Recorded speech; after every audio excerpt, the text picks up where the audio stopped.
隻手指彼此緊緊關閉，咬緊呼吸這刻絕不會放低。就算軟弱軀體，思想卻是極美麗。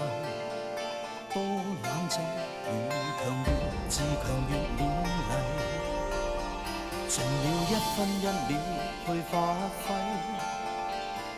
得與失極難控制。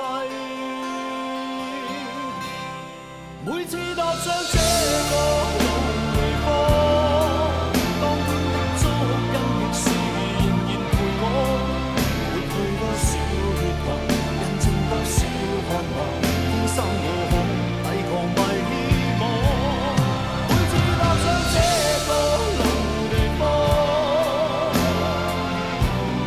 實在感到多一些曙光，已將聲轉變了境況，燃點所有希望。